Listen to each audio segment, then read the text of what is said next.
Hey there, everybody. Welcome to Fresh Out the Podcast. Now with smells. I am the board game guru and and game master extraordinaire Johanan. It's Casualty CDG. I'm the co-host of Fresh Out the Box and Fresh Out the Podcast. I'm a retired child crimes and human trafficking detective turned tabletop titan and improv comedian. And I am the professional media and movie mastermind, the Funhouse, Drew Munhausen, but Gary, Casualty CDG, a human trafficking detective turned tabletop titan and improv comedian and artist now. Whoa. That's a big word. Should that be added to the title, or maybe get more specific? Miniature artist extraordinaire. Wow, extraordinaire, huh? That's not me. I didn't put that on there, everybody. Look, I'm honored. I'm blushing. Okay. Yeah, I've been painting miniatures. Got into some Warhammer 40k orcs, and I've been having a blast. I paint almost one a day. Sometimes I skip a day or two, and I'll paint another guy. Sometimes I paint two guys in a day. You never know how it's going to turn out, but I've recently challenged myself, Drew, to painting some textures like denim and worn leather and things that besides just metal and cloth. So let's roll it all the way back, because obviously you and I have a history as friends, and I remember back in the day, we would have had to be in junior high, middle school time. We kind of went through a brief Warhammer phase, when kids thought it was cool to go hang out at the mall, and our mall happened to have a games workshop at that time. And I do remember you and me and a few of our other friends going in there and hanging out and probably just like standing around in there for too long because we were young and didn't have any money and, couldn't afford to buy things. And eventually, probably convinced our parents to buy us a few sets. But you quickly learn at a young age that it's a difficult hobby. You have to do all, paint these miniatures. You don't just jump right into the actual game aspect of it. And, it eventually we just kind of eventually dropped off of that little phase and moved on to the next thing. Probably had some new video games or something. Right, we're junior high kids looking for our place in the nerd world. And comics hit big for us. We were big into comics. Of course, movies hit big. Video games hit big. Dog? Is that a dog shaking? That's right. That was Bananas doing his mightiest shake. Yeah, we tried all the different nerd things, right? We dipped a toe into each of them. And even all the fun stuff, not just the Katie Mills Mall, but all the fun stuff was a hobby shop that we would go to as kids. The first place we ever did LAN Counter-Strike. And actually, Jahan grew up in that shop also. I did. And I think, was that your first exposure to Warhammer there, Jahan? No, it was at the mall. It was at the Games Workshop in the mall. And my friend and I coordinated getting, like, the Warhammer starter kits. And then we, like, swapped the half of the army for the other one. So, like, I gave him all the Space Marines I had. He gave me all his Dark Eldar. And then we had, like, double the size kind of thing. We played hard. We didn't dip our toes in. I had a giant table in my garage, like a huge war table. My mom like got it at wholesale or something, and we would make terrain and we would play like 2,000 point battles. It was fun, man. We played a lot. It was me, Kayvon would play, Alan would play. Who else? There's a few other people in our like former friend groups that would play with us, but yeah. See, I still have all your old miniatures. I have all of mine. I have all of Alan's, and I have all of Kayvon's. They gave them all to me. I haven't. I don't know if I'm going to play. Right, I haven't bought the codexes. I haven't bought the rule books, but I'm collecting. I'm collecting in mind with having a playable army. Like everything that I'm getting, I know what it will be on the table and sort of what it will do and what role it fits. So I'm not collecting to play per se, but when the time comes, I'll be ready to play with what I'm getting. So I have I don't want this to be an assumption, so you can correct me if I'm wrong. But the way that I took it when you started painting these was that knowing you, and I know you're a hobbyist kind of person. You've always been that. When you picked top RPGs, that was not just something you did casually. That was something you really enjoyed, and I would say with some of our early friend groups that played, like you were really the motivator behind like, hey, let's get together and play regularly. And now you have a stream, obviously fresh out the box exists, and you stream tabletop games 3 nights a week. I assume that Warhammer, probably ever since that junior high time frame, has been always kind of in the back of your mind as something that you've wanted to get into and like really wanted to pick back up again. And you finally have gotten to a place now where you're like, I'm gonna do this. I'm gonna take the leap. And you bought that set and like really decided to dive into this hobby. Is that a correct assumption? That's exactly right. And Jahan will even tell you for, every now and then, Jahan and I played a Warhammer tabletop game, so this type of stuff has come up for us before in conversation. And we played the Warhammer video games. I mean, I know that there's a million. Warhammer licenses their titles out to everybody. That could be a discussion for another day when we crap all over how bad they treat their trademarks. But there's some good ones, like Vermintide is a really good Warhammer game. 2.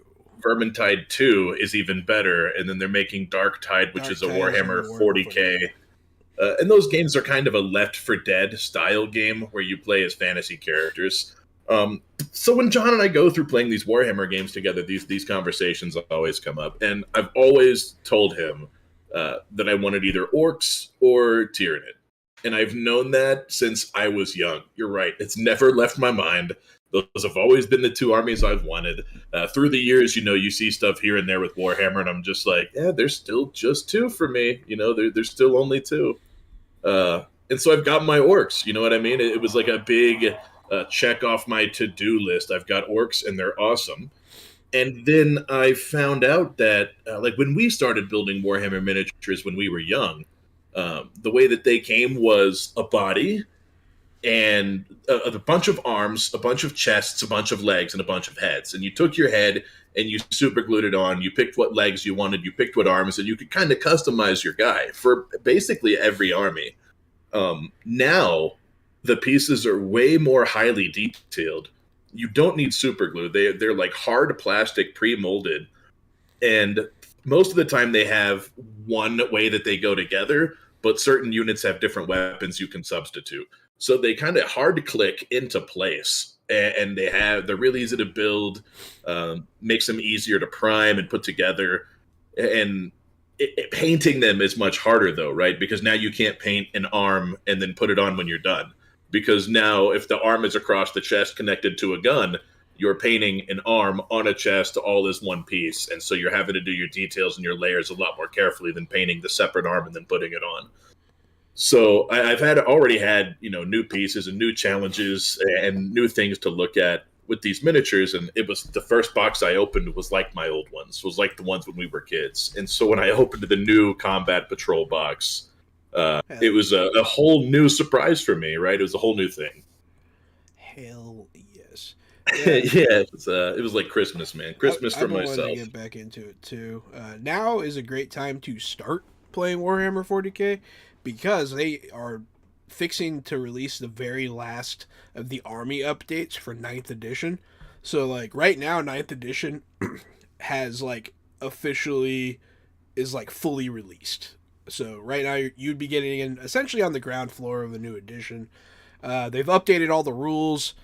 All the armies' codexes have been updated. I really want to check out what they did to the armies that I play. I play Dark Eldar, which are now called the Drukhari, and then the Tau, who are like anime mech people, and they're awesome. But and they just released the Space Dwarves as well, and they have some really cool looking units. So I don't know if they've come out yet, the squats, but they've announced them. Yeah, they announced them on. It's funny, they announced them on April Fool's Day, and then on April 2nd, they announced that it was not an April Fool's joke. Yeah. so they kind of got double bang for their buck on their April Fool's joke. The squats happened once a long time ago in the first edition of Warhammer 40k. They made some space dwarves. That's what the squats are. They decided that they didn't like the space dwarves in the lore, and so they were wiped out. It was as if they'd never existed. And so for the first time in like 35 years or something, we're getting space dwarves for the first time. And everyone who listens knows that Jahan and I are huge fans of Deep Rock Galactic. We both backed the Deep Rock Galactic Kickstarter board game. It comes with dwarf miniatures. It comes with the bug miniatures from the games. All of those look like they can be primed and painted. So now I feel like I have to get some squats whenever the squats are released because, I got Space Dwarves coming and I'm going to be painting Space Dwarves, so why stop at just the Deep Rock guys? Yeah. No, their new lore is actually really cool. I like it a lot. So when it comes to the actual painting portion of it, do you watch YouTube videos and things like that give you tips for paint? Because I know that I've tried to paint miniatures before, and I'm somebody that, not as much now, but when I was younger I was a bit more artistically inclined, and it's very difficult. So I was curious about that. Since I was in like 3rd grade, I've got real shaky hands, and I shake really bad. And I knew going into this that was going to be a problem. So when my miniatures came, I also got a magnifying glass with a light because I knew I wouldn't be able to do it without it. And so because of that, I can actually paint the miniatures. But yeah, I shake like crazy. I definitely watch videos. The first time I sat down, I put on a video of a guy who said, this is the stuff he wished he had known when he was a kid coming home from Games Workshop, holding his paints and his minis for the first time. And so he definitely gave off that good, honest nerd vibe. Great tips all the way through. And then the good thing about Warhammer is it's been around longer than we have, right? The lore is older than us. And it's such a ripe universe. So whenever you're painting, you can just go on YouTube and, go to orcs, and all the orcs have different clans and armies, and you can listen to hours and hours and hours of lore to inspire you and look at other people's stuff and see how they're painting their same they're different versions of the same army. They actually have their own publishing company called the Black Library, and I have read many of those books. I'm a huge Warhammer lore whore. But yeah, I also, Warhammer's great. What was I gonna say? Yeah, painting. I remember. Like we have to mention Age of Sigmar while we're at this crossroad also. So I've been painting Warhammer 40K, which is their future stuff. Yes. It's, spaceships and tanks and war. They also have a fantasy setting that used to be called Warhammer Fantasy, and then it was Warhammer the Old World. But basically every few years they redo the rules, they update it, they'll redo the armies and change the lore and keep the game alive and going. They continue to support their game. Well, they've been in Warhammer Age of Sigmar for a little bit now. It's really well established at this point, where Jahan was saying a lot of the 40K rules are caught up. The Age of Sigmar rules are really coming out, and people are liking them. The new minis are coming out. The new armies are being announced. So it's also, if you wanted to get into collecting miniatures, Age of Sigmar is very much alive and booming right now. It's this is the hardest part of any hobby, right? Any hobbyist, it has that point where they're like, have I spent enough money like right now on what I'm doing? And I want orcs, right? I've got orcs. The orcs are awesome. But in the Age of Sigmar, they have orcs and they've got goblins and they've got demons and they've got giants, and the giants ride on giant rams. Some of them cross over. Why wouldn't I want to paint a giant riding on a giant ram? You know what I mean? Like this, there are all these cool armies and miniatures and factions that it's almost this slippery slope of what do I want to collect and how do I draw the line. Age of Sigmar has my favorite faction ever in anything, and that's the Skaven. Gary also goes hard for the Skaven. They are rat people. They were rats that were like horribly mutated, and they became this whole species. They are conniving. They're so crazy, man. Their whole personality, everything about them is everything. I just love that whole setting. The Skaven are particularly nice and chaotic and suicidal to a point where they'll just use as much magic as they can to get power that they know that will corrupt them. And since they're rat people, they don't really care about the consequences the same way a people would. So it makes for a fun enemy. The crazy rats who are willing to go that extra mile. I could talk about Warhammer all day. I could literally talk about Warhammer all day. In fact, let me just finish with this. The reason I know so much about Age of Sigmar is collecting these miniatures. Before I go to bed now at night, I'll go to the Games Workshop website and I'll just sort by Age of Sigmar or sort by 40K. And then you can sort by which army. You could just pick one army after the other. Boom, show me all this army, back. Now show me all this army. So you can see every single miniature that they're currently producing and publishing. So it doesn't show you any of the old stuff that you might find on other websites. It shows you what is in now. Granted, the prices on Games Workshop are very high, so I wouldn't necessarily buy from them, but it's a great place to scope out what you 3D printer. It's beautiful. So I can't stop looking at miniatures every night. I feel like I go to bed with ideas of what I want to paint, and then I wake up in the morning like yesterday when I was like, I want to paint blue jeans. I want my orc to have torn blue jeans. I don't know why, but I woke up. I went to sleep knowing I needed to paint that when I woke up. See, my whole thing with Warhammer, where I learned most of my stuff, was from their monthly magazine, White Dwarf magazine, that has like short stories from all different authors, and you just find out lore things. And then one of my favorite book series that I will officially, like, this is me telling you to go read it if you get a chance, the Slayer Saga.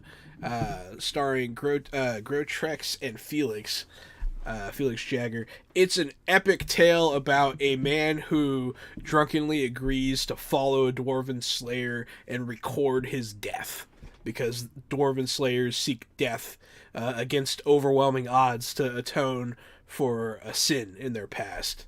And it's like 16 books. It's there's a lot of them. There's a lot of content there. And so here's the cool part about Warhammer, right? So these books have these characters in them, right? It has Felix and Grotrex. It also has like this specific Skaven sorcerer and his rat ogre Bone Gnar, right? At some point, they released those characters.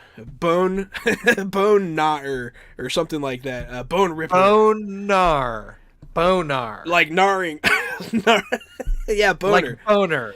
No, Bone Ripper, I think, is his real name. But all of those characters were released as playable characters for the Warhammer Age of Sigmar tabletop game as well. They had rules in the White Dwarf magazine, and then they had official models released. So like, there's just this. It's a awesome multi like cross media hobby that spans everywhere from books, card games, tabletop RPGs, MMOs, all the way across. It's a cool thing, man. It's cool. They give you enough. Well, my last question was just going to be with Gary with the miniature painting is do you feel with the ones you've painted from the beginning to now, do you feel yourself getting better? Oh, God. Yes, and back to that, to harken back to the video you asked me if I watched anything, the guy who was talking about painting his first miniature said, keep your first miniature.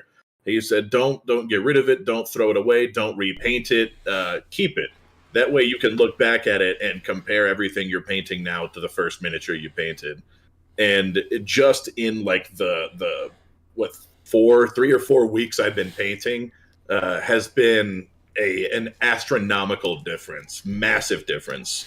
Yeah, I've seen everything he's painted. They're actually getting better and better, and they're actually good. You're getting pretty good at it. Thank you. My first miniature, I decided to do my like stand on your own like commander of my whole army. That was the first one I wanted to paint. And you buy it separately. It's more expensive than any other piece. I put like 15 coats of primer or something on it because I was a dumb like 12-year-old kid. Lost every detail on the model, and it just looks like this blob of paint. It's just this trash miniature. A monument to my failure as a child. Your entire life is a monument to your failure as a child. That's fair. I'm broadcasting live from my parents' house. The nice part is that Gary has talked about how, he'll nestle down, getting ready to paint, throw something on TV. So it adds to what we're transitioning into, our typical what we've been watching, which I'm sure there's probably a lot of recently since you've had some good painting time and TV watching time. So I've been watching so much that I didn't even write a lot of it down because I'm watching a bunch of old stuff again also just to have things on. But yeah, I'll watch stuff until 2 or 3 in the morning because sometimes you got to finish painting, right? So I've rewatched a bunch of old stuff. I've been especially on Disney Plus rewatching some Marvel movies, some Avengers movies. I went and got on HBO just to watch Edward Norton's Hulk. And I watched that. And then I watched the first Avengers, which that Hulk movie was terrible except for the one fight scene at the university campus. Other than that, the movie was actually trash. The first Avengers movie is not good until the fight in New York. It just isn't. So I'm going to have some good hot takes on going back and watching a lot of these things. But the reason I bring up Disney... You had the opposite effect where you were like, I remember this not being very good. And you watch it and you're like, oh, this actually is pretty good. Not yet. I was going to say, while I talk about Disney, I'll talk about what I've watched that's new, without recycling all the old stuff and my old opinions. I watched the new Rescue Rangers reboot on Disney Plus. Have either of you had the chance to see this yet? John, I meant to watch it before the stream, but we were playing Deep Rock Galactic, so I did. Yeah, we were. I do really want to watch this. It looks awesome. Looks very Who Framed Roger Rabbit, which is one of Jen's all-time favorite movies. It looks so good. And she also said that it was good, so... I watched the first 30-ish minutes of it. It's one that I actually, so I'm not going to give a full opinion of it, but I'll put it this way. I started watching it with my 2-year-old who was interested at times, but also not interested at others because it's, there's some animation, but not, and a lot of the humor, it's not as much. I mean, it can be a kids movie, but there is a lot of humor for the adults too. And my honest, like midway through or watching it with her, because I could only kind of pay attention, was I need to stop this because I want to watch this movie and actually watch it because some of the jokes were making me laugh out loud, just sitting and watching it in my living room. So I thought, no, this is one that I need to watch and pay attention to. So I got about 30 minutes of the way in, but I'm going to restart it and give it full attention soon. But I still want to hear your overall opinions of it. I say that it's a 10 out of 10 for a kids movie. Because we watch kids movies, right? All three of us do. I don't know why we do it, but we watch them and then we critique them like they were meant for adults. We do that. I don't know what the hell is wrong with the three of us, but we all have that same dysfunction. So with this one, it's a kids movie. It's a 10 out of 10. It's phenomenal for a kids movie. It is hilarious. There are character cameos from all sorts of different properties. Like, they let the Lonely Island guys do whatever they want. I don't want to spoil any of the... There are jokes for Jahan that I don't want to spoil. There are some good things that happen in this movie. They cross through a con, right? They're like at a convention, and that's what Dale is doing these days. He goes to conventions and does signings to make ends meet. And so the characters that they come across at the cons are so funny. Some of the things going on in the background of this movie, they mix cartoon flat drawn animation with 3D rendered CG animation on the same screen. So there's a scene where there's a claymation character made out of clay talking to a 3D character who's talking to a flat drawn cartoon character, and all of them are in a real environment. So the claymation guy's actually on a real stage moving around, right? And the other one's, of course, animated in. And they just continue to blend animations all through the movie to the point where you really accept this human cartoon world. And you accept it by like 15 minutes in. They just go over the top with it. There are cartoons everywhere. There are ads and posters, movies in the background that are hilarious. There's a movie poster for E.T. versus Batman, and that's all I'm going to say about that. It's great. The new Rescue Rangers movie is just cameo after cameo. Hilarity ensues, and I think even there's a director. I think Akiva plays himself. He does. I saw that near the beginning. Yeah, there's like they're filming a TV scene, and that zooms out, and the director of the TV commercial is Akiva. Or it's like maybe it's an old episode of Rescue Rangers.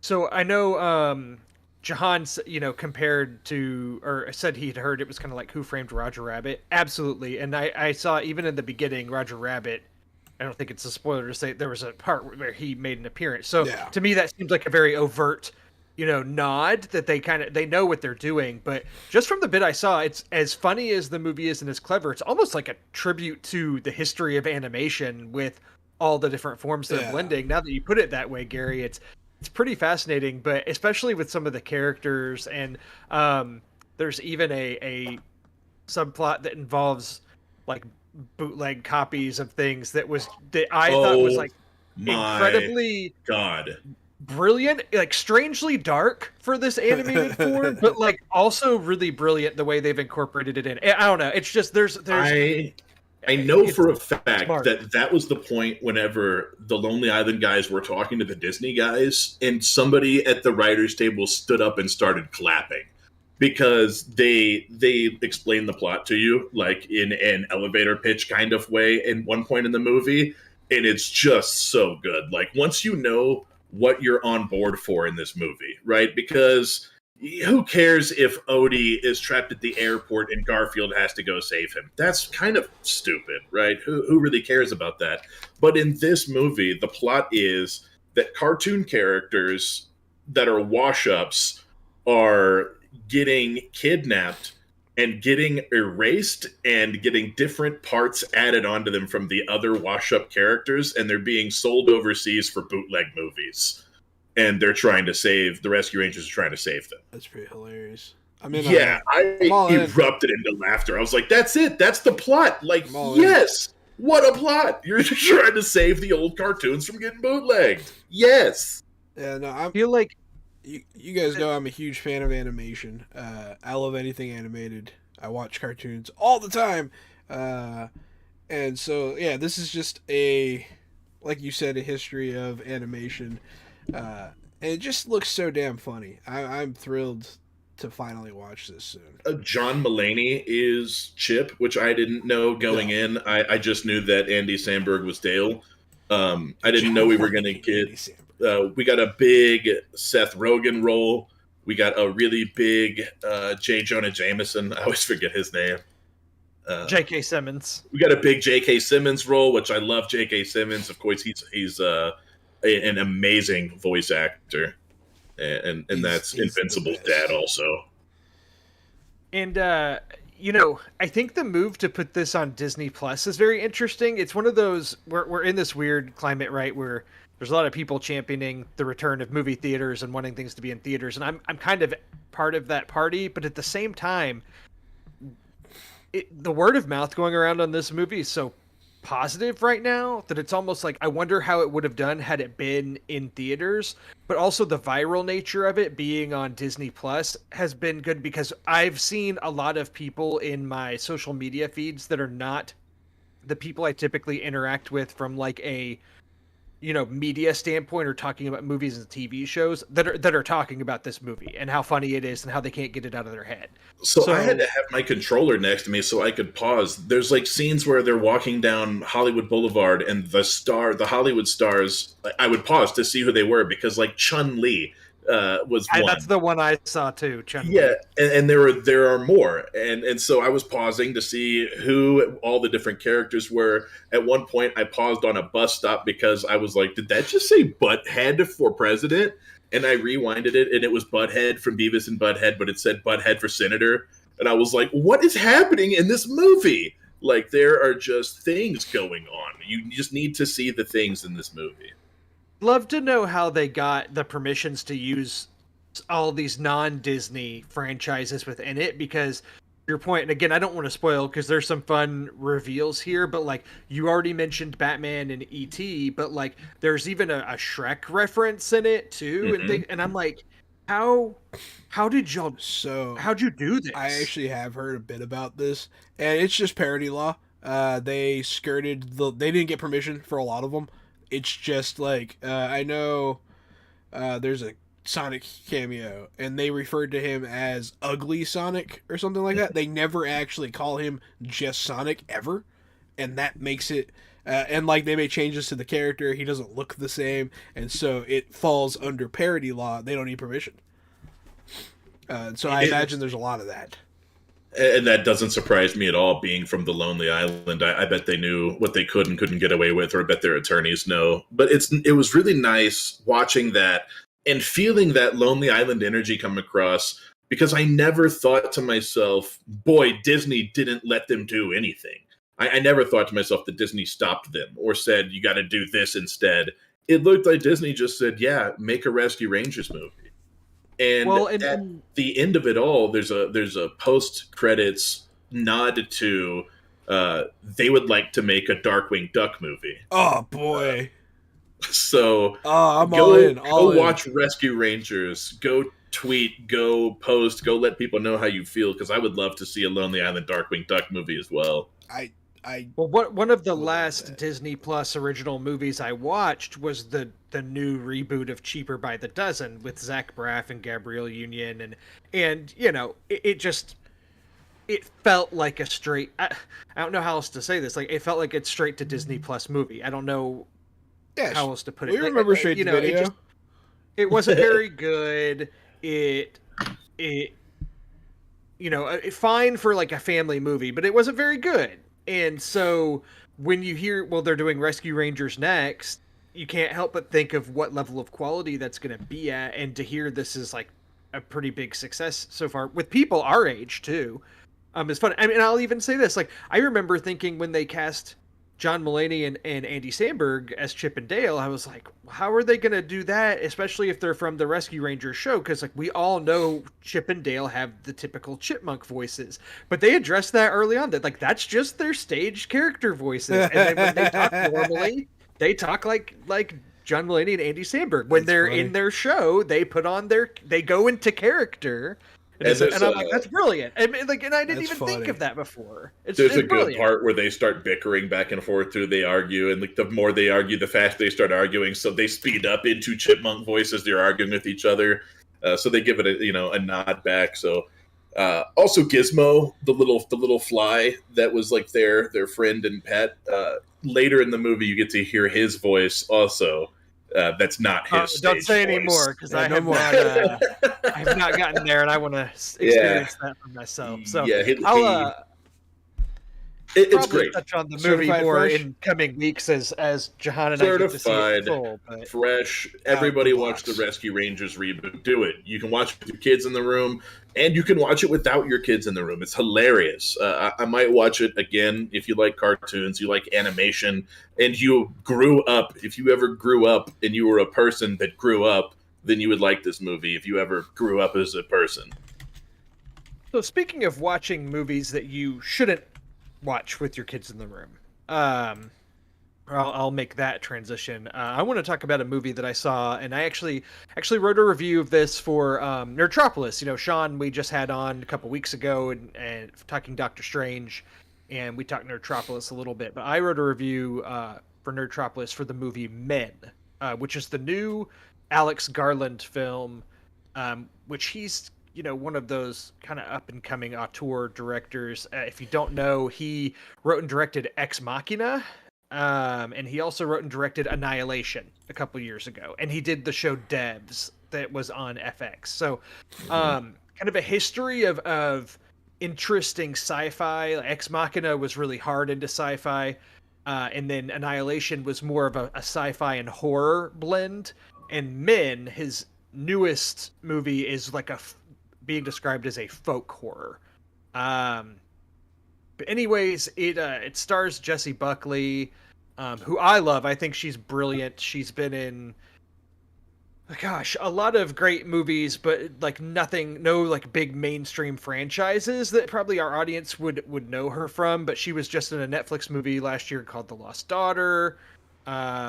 That she was nominated for an Oscar for, and she's in a really great movie called Wild Rose that I recommend. But anyway, she's in this movie, and it's basically about her as a woman who has just recently suffered, tragedy. Her husband has passed away, so she goes by herself to this little remote village for a vacation, and where it's seems to be only populated by men, but as part of the twist on this movie, all the men are played by the same actor. His name's Rory Kinnear is the actor's name, and to very differing levels, like everything from her landlord to a child in the town that has his face like digitally, on the child is like very off-putting looking.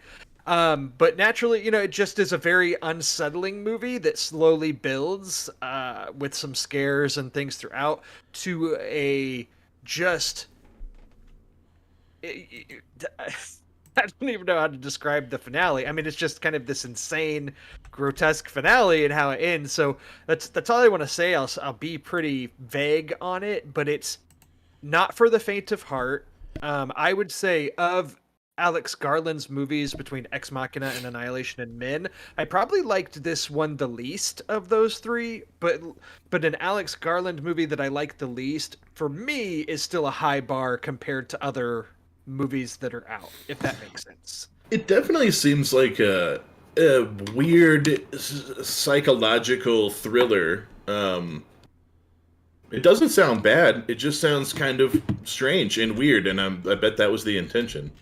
It is, and there's some things that are left very vague through the movie, but obviously, some of the themes are very overt at the same time, because, I mean, the movie's called Men, and stars a woman, and, who's kind of plagued by men throughout, and obviously with all the movements that have been going through in our culture, like the Me Too movement and such, there's some themes here that reflect those movements. But this is a movie that Alex Garland has had in his mind for like the past decade, since before any of that he's been waiting for the right time and to get the all the right pieces sorted out. So I think this movie, like there's a lot of body horror kind of imagery and some crazy stuff that goes on that I think will leave a lot of viewers very displeased. It's not for your average moviegoer. I could see this being the type of movie that at the end people walk out very unhappy. So it's, has the potential to be very divisive. I probably liked it more than most, but just because it was so strange that I couldn't help but enjoy it for what it was. So from a body horror point of view, what's the worst body horror you've ever seen? Was this up there? It definitely had some things that can't be unseen. Yeah. I'll put it that way. The most bothered I've ever been by body horror was Tusk. That one got me. That one got me. And then Brand New Cherry Flavor. Oh, which I haven't watched that, but I've seen Tusk for better or for worse. I saw Tusk in theaters, man. That was there's some hard watching there, buddy. Yeah, there's some pretty unsettling stuff towards the end of this movie that goes on for a really long time too. Like it starts and you're just going, I don't know what's happening here, and then it just continues on and continues on. So like almost to the point where this unsettling imagery and crazy stuff, you almost get desensitized to it as it's going because it goes on for as long as it does in this scene. But yeah, so anyway, I'll post my review to this in the show notes too if you want to check it out. But I recommend this movie with an asterisk. And they're like, I liked it, but if you don't like it, don't at me. Because I get it. There are people that will see this that will hate it. But I didn't. So there you go. That's Men. Speaking of freaky, weird horror, I've been watching something too. I don't know if you've heard of Go on. From on Epix. It's an interesting show. It stars one of the guys from Lost. I think he was also in The Matrix. He's in a lot of stuff. He is Harold Perrineau. He is in The Matrix. I think he's the pilot. Yeah, his name's Link in The Matrix, yeah. I just want to say that I haven't heard of From because I haven't heard of Epix. Yeah. But go on. Yeah, Epix. It's weird. Yeah, I heard about this show and I got to watch it. I've been watching it with my mom, actually. I think someone from work, at her work, recommended it. So it's one of those, like, I love the way it starts. They throw you in. There's all these questions. Like, they don't explain anything, like, at all. There's people that they all have to get inside. Like, there's this, the main character, is walking down the street with a bell, ringing the bell, like, calmly. Like, he's not hurried, nothing like that. Everyone has to go to their homes, right? Before nightfall. And there's this guy, he's drunk, passed out at the bar. And the guy's like, we gotta go. We gotta get home before dark. Like, we have to. And the guy's passed out drunk. Long story short, he doesn't make it home before dark. He stays passed out on the bar floor. And then his family's house, they're like, where is he? I guess he's not coming. Hopefully he's somewhere safe for the night. And then, nightfall, everyone's inside. And then this little girl in that house is playing upstairs. This old lady comes to the window and is like, hey, little girl. And it's really creepy, man. The faces, they're all smiling. They walk real slow. And then the little girl winds up opening the window for her and letting her in the house. And it doesn't go well. So there's this mystery. It's this town. Long story short, it's a town that all these people are stuck in. You can't leave. If you try to leave, you wind up right back in the town. And there are these things outside at night. And there's a mystery going on that they're trying to solve. I think it's really good. I like it a lot. I absolutely recommend From. From has been renewed for a second season. Yes! And for any of our international listeners, it's actually going to be distributed by Netflix everywhere outside of the United States. So I was just looking at this too because I know of Epics as like it's typically bundled with like if you subscribe to HBO, we're gonna throw Mhm. on Epics for free, and like there'd always be some random movies on there. But I was looking, Epics is actually owned by MGM. MGM Yeah, this is an got MGM show. purchased by Amazon this year. That that got finalized back in March. This show debuted back in February. So I wonder if eventually the show will be made available on Amazon Prime Video Potentially. I hope it doesn't since mess with the they're show because I think that this show could have a good few seasons. Like I'm on the last episode. I haven't finished the first season. Uh, I'm excited. It seems like they are primed for a really good second season. But there's a lot of Epics there's a lot of also. horror. There's a lot of like some man. The creatures look like people, man, but the way they act, it has that uncanny valley. Like seriously, man, straight up chills down my spine. Like I was watching it, I was like, ah, and she was like, "Are you gonna be okay?" I was like, "Yeah, I'm fine." It's just really creepy. So the Epics also had a show called Pennyworth that's about a young Alfred Pennyworth, like Yeah. Batman's butler, but it's when he's a super young man and I thought it like was he's like about the clown whenever the clown was young and he was getting bullied at school. oh nope. This is young Alfred who's like a British soldier serving like almost like a spy drama with him, and I think that show actually moved onto HBO Max with all the other DC properties after It being on did. Epics because you know it's Epics. But there you go. Yeah, you're right. I saw Pennyworth there the other day and was like, who in their right mind would watch this terrible property? And then instead, It I looks watched so another bad. cartoon. It looks so bad. What a dumb concept. Hey, you know Batman? You know Batman's butler? While we're talking about, let's just throw it in here. Son of Batman is on HBO Max also if you're trying to watch some DC stuff. That's Damian Wayne with the sword cutting people up in like the first 5 minutes. Uh, yeah, it'll get you there. It'll get you where you're going. For those of you who don't know, Damian Wayne is the son of Bruce Wayne and the grandson of Ra's al Ghul. It's pretty. He's a dope character all the way through. Just 100%. because my brain is stupid, when you said Damian Wayne, my head thought Damon Wayans and thought like of the Wayans brothers, and that's where my head went. Imagining him slicing people up. Isn't there a Marlon Wayans superhero movie called Blank Man? Isn't that a thing? That is the thing. Yeah, Oh, yeah. You should check that out, Drew. come full circle, Is it man. Marlon in that one?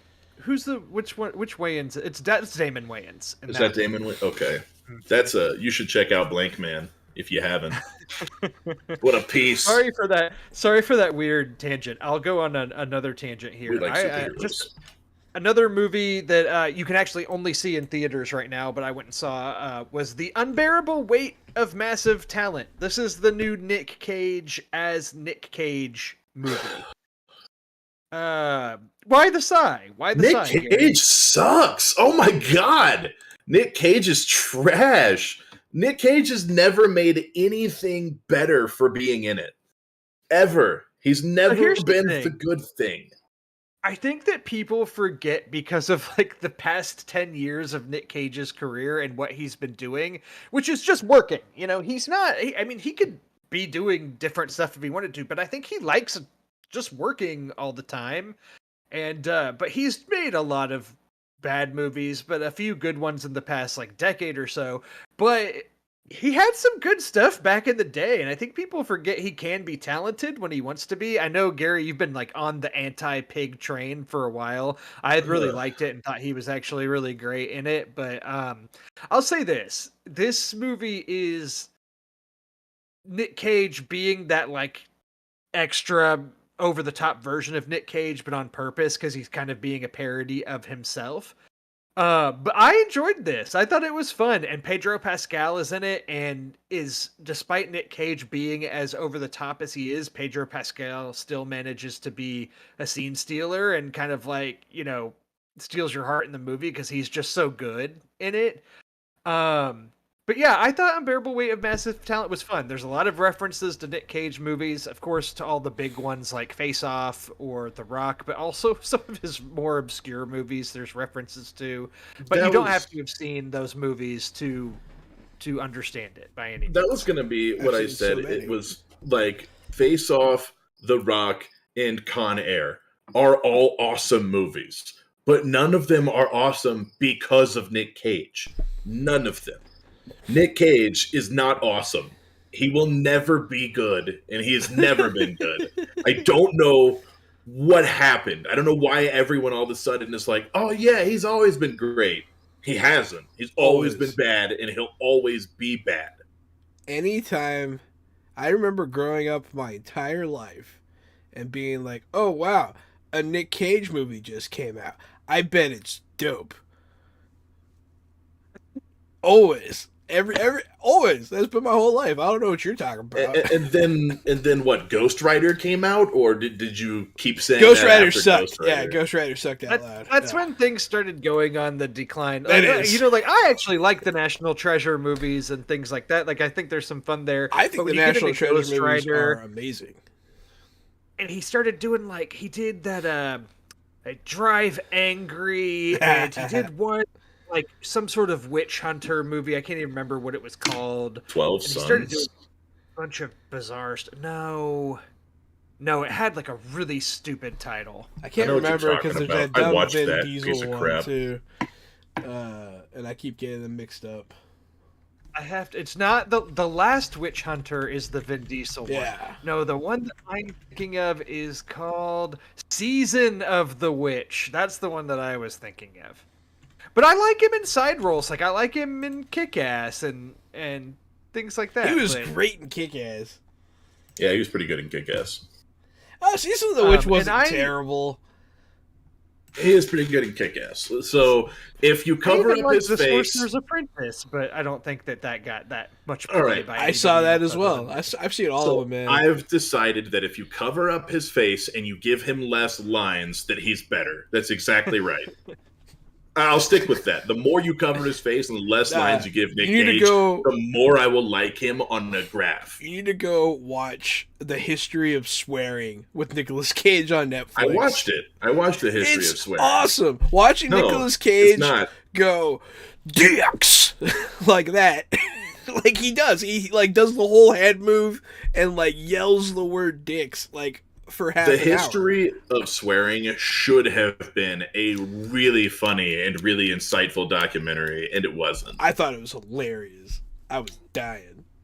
I like Nick Cage, though. I have a completely opposite feeling. I have the exact opposite feeling about If I could pull a rope to drop a boulder on Nick Cage, or not pull a rope to drop a boulder on Nick Cage, I would probably pull the rope to drop a boulder on Nick Cage.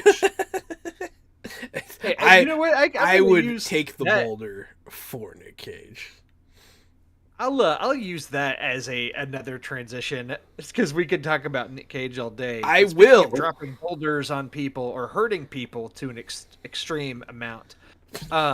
Jackass 4.5 was just put on Netflix this weekend, which is strange because Jackass Forever came out in theaters in February. It was Paramount release, and that movie's on Paramount Plus. But for whatever reason, the marketing deals they had set in place before, Jackass 4.5, which is like they've done this with the past Jackass movies, having the 0.5 version, where it's basically unused footage from the most recent Jackass movie in its own which is smart. Right, and actually, a lot of the stunts in it are pretty good, and they did a really smart thing with this, which it's a mixture of unseen stunts from the new movie with a behind-the-scenes documentary of making Jackass Forever. So they have interviews with the cast and talking about how they cast the new people that are on the show and where they found them, how they came about them, and kind of their introduction to the crew. Then mix in some new sketches, but then also talking about when production got shut down because of COVID and they had to take a break, and how Johnny Knoxville had black hair when they stopped filming, and then he came back 8 months later and had all gray hair, things like that. They address all that, but also show some behind the scenes things from some of the big sketches that are in the movie. So I thought this was really good. If you like, for Jackass. If you like the Jackass movies and shows, and you saw Jackass Forever back in February, and you want a little bit more, I would definitely recommend this. And it's on Netflix now. It just launched this weekend. Do you ever think about how Jamie Lee Curtis looks like Johnny Knoxville that you could have sex with? I think Johnny Knoxville looks like a Johnny Knoxville I could have sex with. It's not something that I think about often or that has crossed my mind, but I mean, now it's there. Thanks for that. Every time I see gray-haired Johnny Depp, I think about Jamie Lee Curtis. Johnny Knoxville. Yeah. I'm sorry. Johnny Depp's hot on my head because of the news. Yeah, I did mean Johnny Knoxville. Yeah, so anyway, that's I'm just going to go from there. That's Jackass 4.5. I'd say watch it. It's on Netflix. And then the only other movie that I'll mention real quick, and I'll let y'all talk more about stuff you've been watching, is I watched From Russia with Love. This is the second James Bond movie with Sean Connery from 1963. Pushy galore. Which, actually, friend of the show, Connor, he's a huge Bond fan, and we met up a few weeks ago, and we're talking Bond, and Bond is a huge blind spot for me. I haven't seen a lot of the old Bonds, and he was like, you know what, we're gonna continue your Bond education. So Connor, you know what I really like about James Bond? I really like that wealthy, entitled white people have a hero to look up to. I remember us having our Bond episode back in October, and it was clear that there weren't the highest opinions of the Bond franchise necessarily from this group. But I will say, I watched From Russia with Love, and I had a good time with it. There's still a lot of big action set pieces. It's kind of crazy still when you look back in the 60s and the time, like, just how overtly sexual James Bond was back then, just like flirting with all the women and, over the top. But then back then, the gadgets were so simple compared to now. Everything's so technology based now. And back then, it was like a knife that popped out of the suitcase, or it's a pen that can make a phone call. I mean, it's all there. The venom tipped knives that pop out of shoes and things, and it's hilarious. This is the bad part. It's like, obviously I'm a kid that grew up watching Austin Powers. Shout out to Austin Powers. This year's the 25th anniversary of Austin Powers. But like, you go back and watch Dr. No and From Russia with Love, and you're like, oh yeah, that's from Austin Powers. Oh yeah, that's from Austin Powers. And of course they're, not that we didn't know Austin Powers was spoofing Bond movies, but like some of the things, you realize how good some of the polls are in Austin Powers from some of the things in Bond that they're making fun of. But anyway, so I watched From Russia with Love. I enjoyed it. One of the bad guys in it is the actor Robert Shaw that played Quint in Jaws. So it was interesting seeing him be like a well-kept Bond villain. But anyway, yeah, I'll have more to say about Bond in the future as I continue to watch more of the backlog of Bond movies. Speaking of Austin Powers, why go watch Austin Powers when you could just open up Netflix and turn on The Pentaveret? I didn't even mean to have that segue for you. I'm so glad that it worked out that well. Hey, no problem. Yeah, Drew's been going to Segway school, I can tell. I'm the one. If it makes you feel better, I was being sarcastic. So, The Pentaveret is on Netflix, and if you want to see Keegan-Michael Key sitting dumbfounded in front of Michael Myers playing the Illuminati, well then, do I have good news for you? So, a couple things from this poster. Go ahead, Jahan. Ask me some questions, and I'll see. I watched the first episode. Let me see what I can answer for you. Tagline: The Pentaveret must never be exposed. Good stuff. It's shot as a drama shot. The coloring, it's almost like a horror movie picture. And he's holding a microphone that says "Kaka News Toronto," which is truly highbrow stuff. There's a poop joke on the cover of the show. Let's start there. So Mike Myers is the He's the star of the show, Uh-huh. and he is a news reporter who's past his prime, but he's going to go to a conspiracy theory expo, and he's going to get his next big story. At a conspiracy expo, yeah. But Mike Myers also plays all of the members of the Pentaveret, and then he also plays people like at the expo and people at the door, and so really it's just a Mike Myers Netflix extravaganza.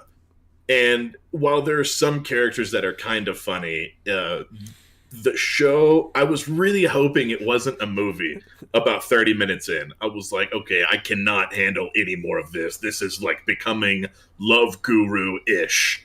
And then the credits rolled. And I was like, oh, thank God, it's just one episode. Maybe I'll watch another one. But I didn't yet. But I promise you, if that was a movie, I would have turned it off and not watched it again. So at least they had the foresight to realize that that was not funny for long. I mean, they realized that in the 90s when they stopped making Michael Myers movies. Even Keegan-Michael Key, like he's an expert in his field. He's a scientist. They believe that he can stop global warming because of some of his research, and even he can't save the show. Like his character doesn't want to be there, right? His character didn't want to be abducted by Mike Myers, and neither did I as the viewer. We didn't want to be there, and we didn't want to be abducted by Mike Myers.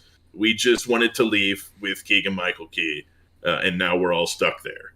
and that's how I feel about it. So if you guys want to go check out the Pentaveret, it's on Netflix. It's more of Mike Myers being Mike Myers, which is just funny, just long enough for you to remember why you don't watch those movies. Did they do a shadow skit gag? Not in the first episode, but there is more than one poop joke. They go lowbrow quick.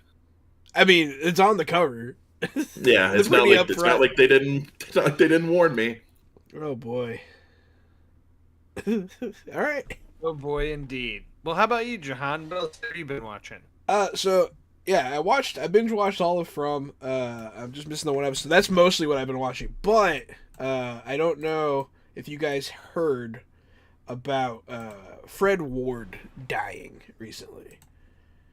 I don't know if you know who Fred Ward is. Fred Ward is from Tremors. He's in other stuff. He's in a lot of stuff. But he died recently. Tremors has been a big franchise in my life. I love the first one. I love the second one. And then they just kept coming out with them all the way up until like a year ago is when the final one came out. Fred Ward is co-starring with Kevin Bacon in the first one, and then he is the star of Tremors 2 Aftermath. I watched both of them again, give old Fred Ward a proper send-off. And, these movies are still great. I still love these movies. The first one is fantastic. It's actually a really good movie. The second one is very campy, but very cool. The third one is a lot of fan service, but I actually really want to watch it now. I think of this is a weird poll, but I think of him from Joe Dirt because I believe he plays Joe Dirt's father. That makes yeah. I think so.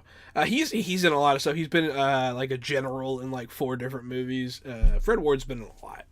When I think Fred Ward, I think Tremors. So yeah, I just kind of had like a Fred Ward tribute watch of Tremors and Tremors 2. There are 7 of them. What new did you come to a higher plane of being after you watched Tremors 2? Was any new insight shown into your life after watching these movies, John? So, I mean, like, honestly, it's just like, if you have an idea, do it. Go for it. It can work out, There's 7 of these movies. Someone's writing them. They had a good idea for about 2 of them. The third one even is actually, I feel, pretty good. The girl from Jurassic Park, the hacker girl, she's in the first Tremors movie. She comes back for the third one after Jurassic Park, interestingly enough. And who's the hacker girl in Jurassic Park? The the girl and boy combo, the children in the original Jurassic Park movie. Oh, yes. Yeah, Okay. her. She's a hacker. And she like does it wrong. It's really funny because it's just like they're just moving through like this 3D. It's just really funny. 90s hacking is hilarious. But yeah, she comes back for the third one. Then the fourth one is about like the Wild West. And then the fifth one is in Africa. The fifth one introduces Jamie Kennedy as a character. He's garbage. Jamie Kennedy is also trash. He's terrible. Put him in the Nick Cage cabinet and lock the door. I would never compare those two people.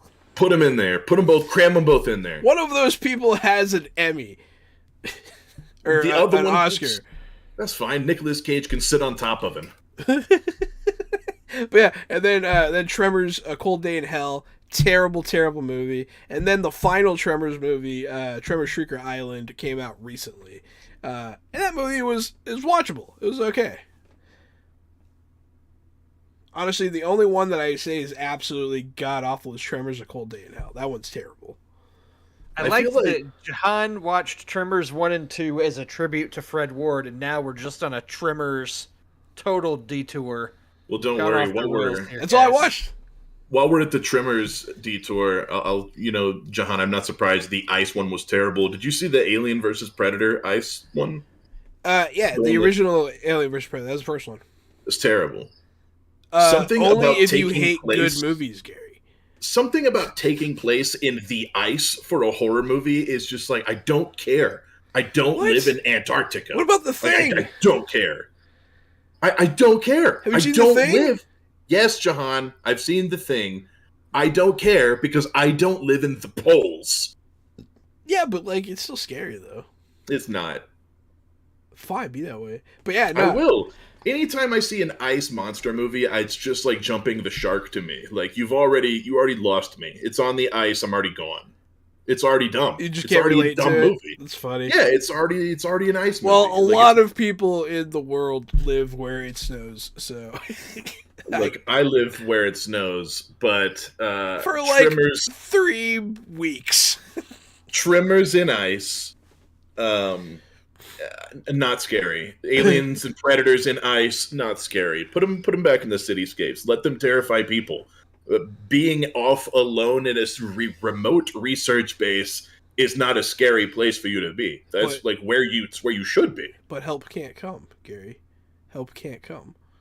It's probably worse when all the help around you gets swallowed up by Tremors. They're called graboids.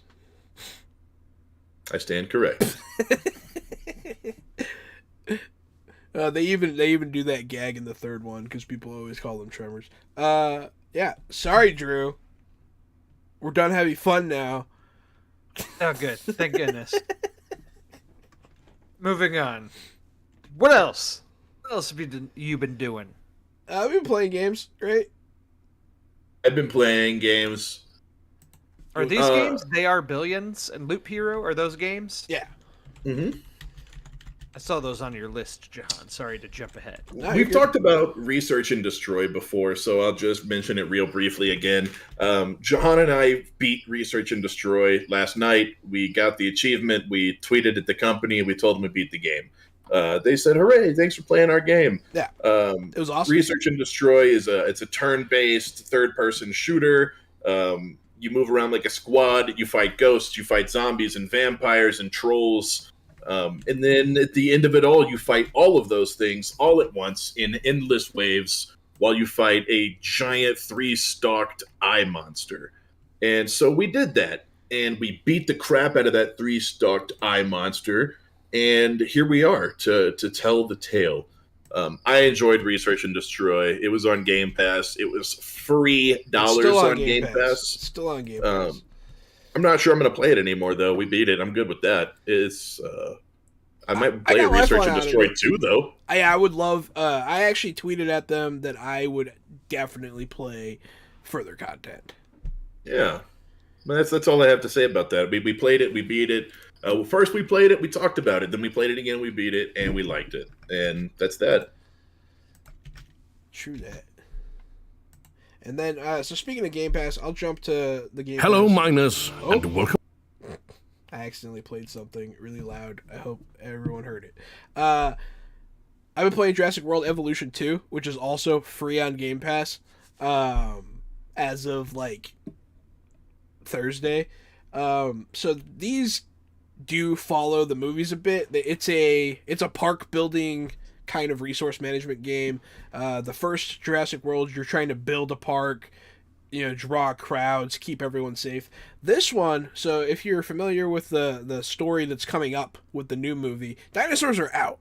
They're in the world. They exist in the plains of Utah, and like wherever. They're free. They are something that people just have to deal with. So in this one, you're less park building, you're facility maintaining, and you can actually, instead of going to like get fossils from Nevada to like create dinosaurs, you are going to Nevada to capture dinosaurs to bring them back to your park, to like keep them safe, keep them away from people. They talk about different government agencies, like there's a CIA agency for dangerous animals now because these animals are such a big threat. And it's just, I like how they changed, they evolved. Some of the actors actually did their own parts for it. I think it's a perfect sequel. I think it's a great sequel. It has everything, like a lot of my complaints were addressed. They added a lot of like the minutia of micromanagement that I was kind of craving from the first one that I didn't get. Like having to resupply gasoline for your generators, that kind of thing. But no, I actually like it a lot. Free on Game Pass. Also free on Game Pass. The last game I'm going to talk about is more of Deep Rock Galactic Season 2.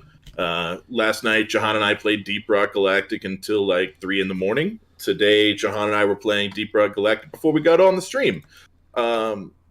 Deep Rock Galactic Season 2 adds more of all the things you love, more bugs, more monsters, more skins, more cosmetics. I've talked about it before, and I'll continue talking about Deep Rock until Season 3, right? Really, Season 2 is still new. But I'm getting through all the seasonal stuff. I'm unlocking all the cosmetics there are, all the new skins, and all the new weapons. There are also a bunch of new overclocks, which are like buffs for your weapons. We keep learning and finding new things all the time. Like, before they would do things like more damage to certain creatures, or maybe they would stun them.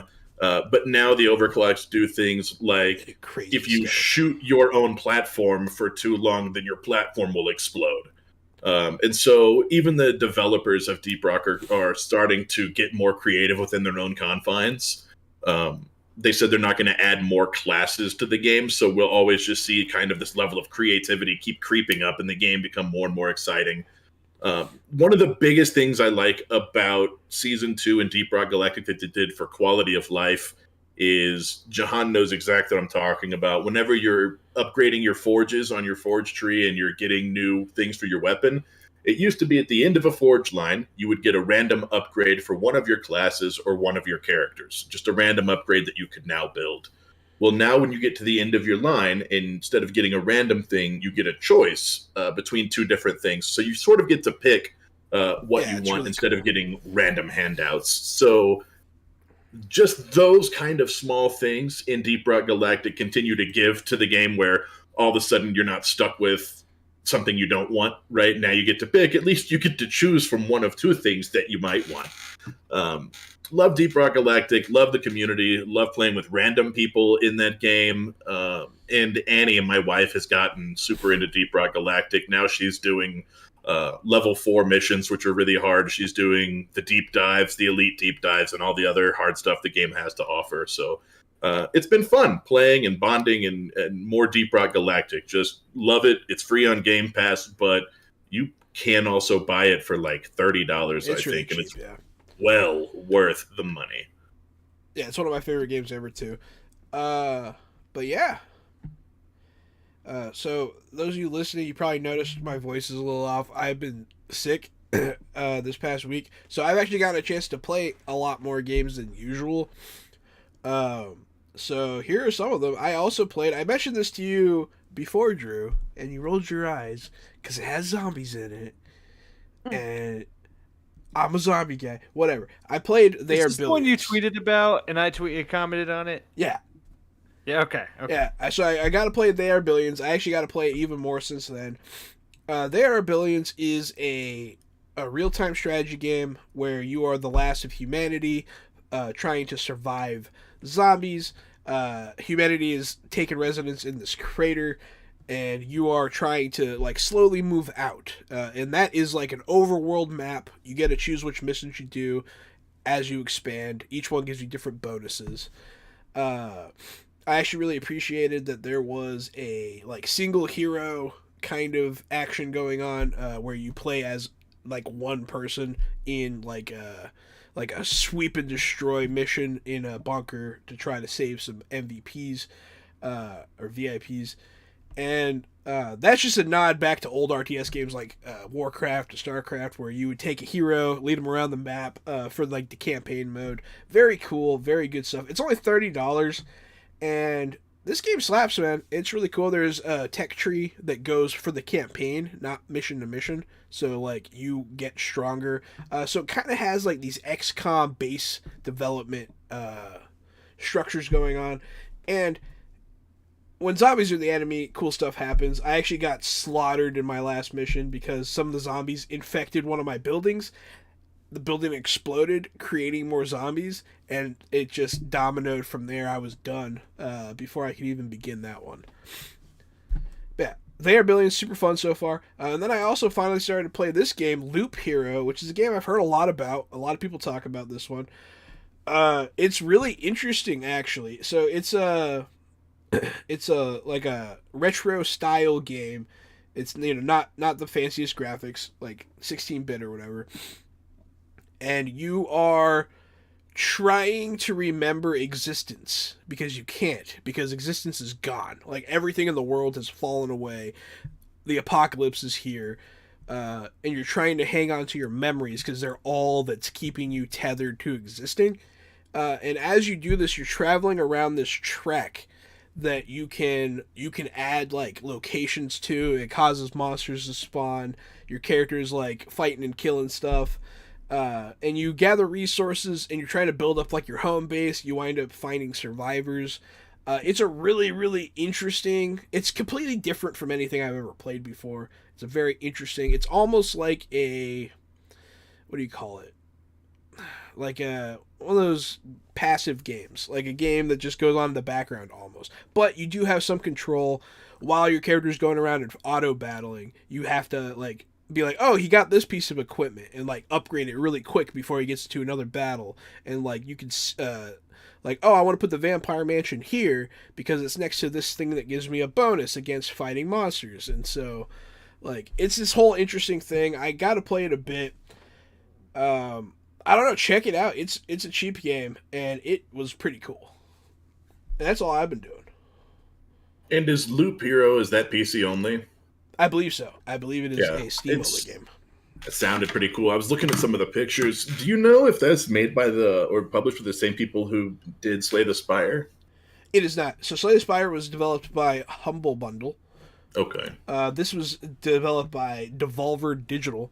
Who do other games. They do a lot of games, but specifically some of the more popular ones. Some of the ones I love. Enter the Gungeon. I don't know if you played that. That is one of my favorite of that style top-down shooter games. So fun. That game's chock full of references. Like you can find guns from almost any fandom. You can find Doctor Who weapons. You can find Harry Potter jokes. You can find like the Golden Gun. You can find anything. And Devolver Digital does a lot of stuff. To me, that company, I trust their creation process. So they're out of Austin. I didn't know that. Devolver Digital's the shit. Damn, I should go up there and be like, hey, what's up? Well, the only other game that I had to mention that I've talked about the past few weeks, and I'll just give it one more shout out, is Lego Star Wars: The Skywalker Saga. I have put many hours into this game. I have beat all the individual episodes, like each movie, and am now just collecting stuff in all the little open world sections. I'm at 90% overall completion. I have over 1,000 of the Kyber bricks. I'm just trying to get the last characters, vehicles, and things. I'm at that point in the game where, to be honest, I'm pretty burnt out on it. I'm ready to transition to something else, but I've just put this much time into it already. I'm like, I'm gonna get that 100% and get all the unlockables and get all the achievements and finish it out. So I gotta do it with style. That's it. That's it. Yeah, awesome. So yeah, that was what we've been watching, playing. Y'all listening, you should hit us up on Twitter with suggestions on what we could watch, play. You never know, we might feature what you suggest to us on the stream. Tell us our somewhat hilarious feelings about things. You could coerce Gary into having to watch Nick Cage movies. But yeah, so Also, if you want to look at miniatures and stuff, you can come over to my Twitter and look at the miniatures I've been painting, because I've been painting them. yes, do that for sure. Actually- Gary has been painting. Actually, them. threw you a Twitter like here while we were recording, because I went and looked and just saw your most recent post with the denim texture, and it actually looked pretty good. Looks I pretty gotta good, give you some man. credit. Yeah, thank you. He's doing a good And job. I mean, So he's painting truly. flesh. Like orcs have a lot of exposed skin. That's really hard, man. A lot of the ones that I did, they were wearing armor, and like it's a little easier to paint armor. Skin is hard to do, and you did a good job. Thank you. I'll say two things about it too. Is that looking at previous photos of your miniatures on my phone is probably giving less credit than it should, because I just looked at this one on like my high res monitor, and so you can see the detail, and it looked really good. But still, comparing even this most recent one to the earlier ones, like exponentially better for sure. Thank It you. looked really good. All I have is thank yous, man. Thank you both. I appreciate it. Ah, man, you're killing it. But yeah, thank you so much, everyone listening. I have been Johanan at Rockfact on Twitter.